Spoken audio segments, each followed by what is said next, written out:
ज्ञानियों ने जैन शास्त्रों में राग को भी 3 भागों में बांट दिया है। क्या बढ़िया उन्होंने काम किया है।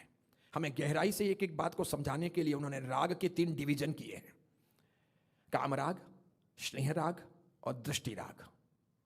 काम राग ये विषय वासना से संबंधित है, पति का पत्नी से, पत्नी का पति से अथवा विजातीय। काम राग।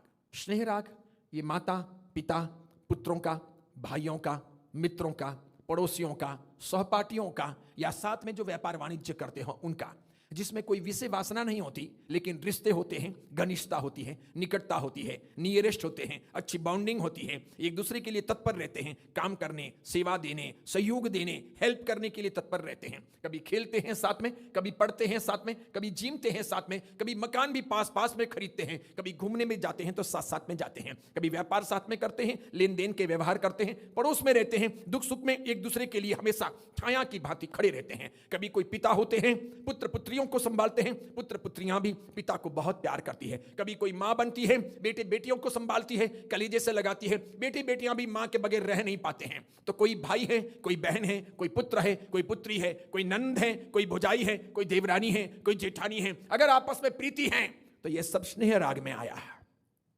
द्वेष है तो क्रोध में आया, वैरानुबंध में आया। लेकिन अगर स्नेह है, आत्मीयता है, थोड़ा भी लगाव है, तो ये चीज कहां आएगी? ये स्नेह राग में आएगी। तीसरा है दृष्टि राग, मान्यता का राग, संप्रदाय का राग, पंथ का राग,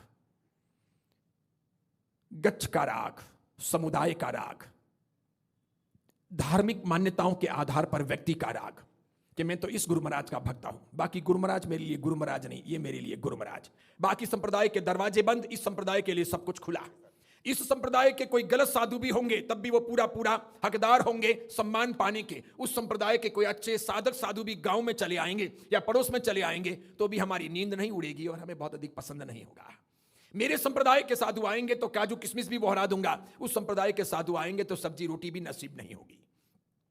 मेरे संप्रदाय के साधु चौमासा करेंगे तो चढ़ावे बोलूंगा, पैसे खर्च करूंगा। उस संप्रदाय के साधु अच्छे भी होंगे, ज्ञान की बातें भी करते होंगे, देवगुरु धर्म की उपासना में अनुरक्त भी होंगे, तब भी मुझे समय नहीं मिलेगा, मैं नहीं जाऊंगा। जाऊंगा तो कभी कभार जाऊंगा, फॉर्मल दूसरों के कहने से जाऊंगा। वंदन भी नहीं, गोचरी भी नहीं, अधिक लगाव भी नहीं।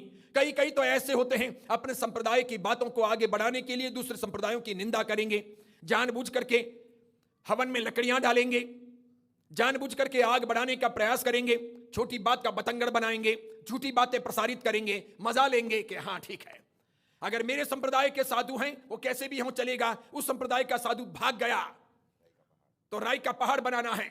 नन्ना सा 2 साधुओं के बीच में विवाद भी हो गया और मुझे मालूम पड़ गया तो उसको बिल्कुल छील करके रख देना है। उसी प्रकार मेरे संप्रदाय के लोग और आगे बढ़ें और अधिक इकट्ठे हों, मेरे संप्रदाय की जमीन जायदाद ये वो सब बने, इसकी चिंता करूंगा और दूसरों की चिंता नहीं करूंगा। यहां देव गुरु धर्म की शुद्ध बुद्धि की उपासना एक तरफ रह जाती है, सांप्रदायिक मानसिकता ही हमारे दिलो दिमाग में होती है। इसे कहते हैं दृष्टि राग। पढ़े लिखे लोग भी इस कीचड़ में फंस सकते हैं, कोई बैरिस्टर, कोई डॉक्टर, कोई इंजीनियर भी, ज्ञानी भी। भगवान कहते हैं अच्छे अच्छे ज्ञानी इस फितरत में पढ़ करके जिंदगी बर्बाद कर सकते हैं।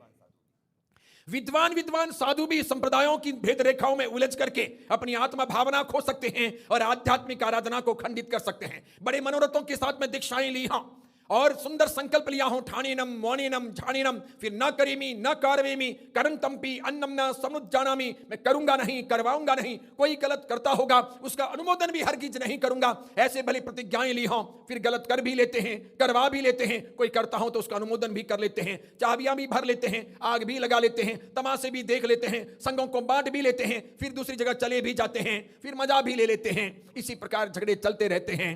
यह है दृष्टि राग। और देखा होगा आपने, जब दृष्टि राग आए तो कौन बाप, कौन मां, कौन पड़ोसी, कौन भाई, क्या उपकार, गांव बढ़ गए, घर बढ़ गए, व्यक्ति बढ़ गए, कितना कितना हो गया। एक तिथि और 2 तिथि के तपागच में जब विवाद हुए तो कोई भाई महाराज साधु थे, 1 तिथि में आए, बहन महाराज साध्वी थी, 2 तिथि में चली गई। दोनों सगे भाई बहन। बड़ा वाला भाई 1 तिथि का परिपालन करता है, दूसरा वाला भाई 2 तिथि का अनुरागी बन गया। एक घर में एक छत के नीचे रहते हैं, रोज रामायण। हरिभद्र सूरी जी महाराज कहते हैं बड़े बड़े महापुरुष भी दृष्टिराग के प्रपंच में पढ़ करके डूब जाते हैं, नरक की यात्रा पर चले जाते हैं। भले 50 साल हो गए हो उन्हें दीक्षा लिए हुए, धूल चाटते रह जाते हैं। उनका दिमाग इसी में घूमता है, उनके दिलो दिमाग में यही बातें आती हैं। वो भले कितने ही प्रतिक्रमण करते हैं, 2 समय परिलेन करते हैं, चित्तवंदन और सज्जाए करते हैं 7 बार और 4 बार, संतारा पुरुषी पढ़ाते हैं, पद यात्रा करते हैं, व्हील चेयर का उपयोग भले नहीं करते हैं या डोली में विहार करते हैं, कितने ही एकासने आंबिल करते हैं, लेकिन सांप्रदायिक बातें मन में आती है तो जीव का पतन आगे बढ़ता ही चला जाता है। भगवान कहते हैं आत्म उदय की भावना आनी चाहिए, सभी जीवों के कल्याण की धारा आगे बढ़नी चाहिए। क्या गच्छ, क्या संप्रदाय, क्या मान्यताएं, क्या तेरा और मेरा, क्योंकि जब मोक्ष के मार्ग पर प्रस्थान होता है तो ये लेबल वहां काम नहीं आते, ये टैग वहां काम नहीं आते। अगर आपके भीतर कोई टैग, आपके ऊपर कोई टैग लगा है कि तपागच, खतरगच, अचल गच, पायचन गच, 3 थुई 4 थुई, तो मान के चलो अगर जब तक ये टैग है तब तक तुम यहीं हो, वहां नहीं हो। ये टैग ऊपर जाने नहीं देगा, बिल्कुल नहीं। वहां के दरवाजे इस टैग तक बंद हैं। जब ये टैग निकलता है और सोचते हैं कि सभी जीव मेरे, सभी जीव कर्मवश है, सबको मैं क्षमा करता हूं, सब मुझे क्षमा करें, सबकी आत्मा का उदय हो ऐसी कामना करता हूं, कोई मेरा दुनिया में दुश्मन नहीं, मैं सबका मित्र हूं और परम मैत्री की कल्याण की भावना है, मुझे कोई चीज चाहिए नहीं है, मैं सब प्रकार के पुद्गलों की माया से, षटकाय की विराधना से मुक्त बनता हूं और आत्म भावों में भाता हूं। बस जितना जल्दी हो सके प्रभु आपका मार्ग मुझे मिलता जाए। इस प्रकार जब सब टैग हटते हैं, सब लेबल हटते हैं, तब आत्मा का उदय आगे बढ़ता है। अगर कोई गुरु ये सिखाते हैं तो वो गुरु आगे कैसे बढ़ सकते हैं, उनका आध्यात्मिक विकास कैसे हो सकता है।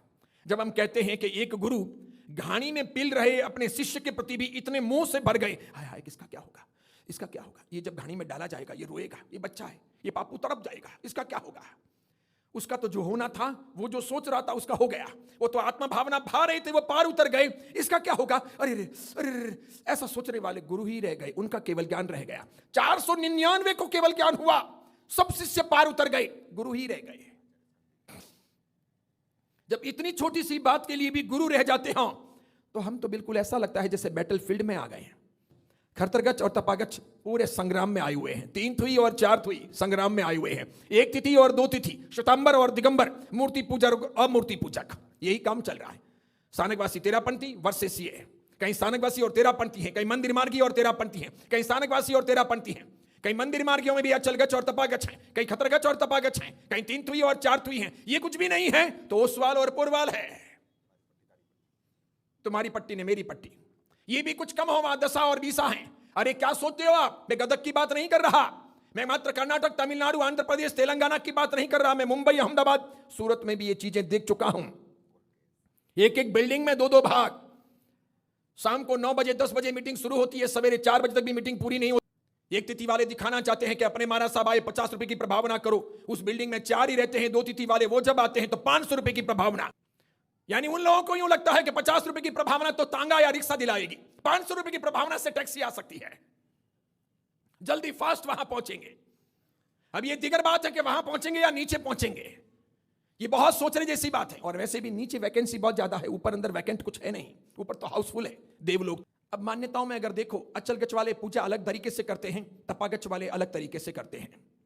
खतरगच के पात्रे अलग होते हैं, तपागच के पात्रे अलग होते हैं, रंग अलग होता है, थोड़ी बहुत मान्यताएं सबकी अलग अलग हो सकती है। ऊपर ये चीजें काम आ सकती हैं क्या, पार उतरने के लिए चीजें काम आ सकती हैं क्या, ये सब चीजें मात्र व्यवस्थाएं हैं।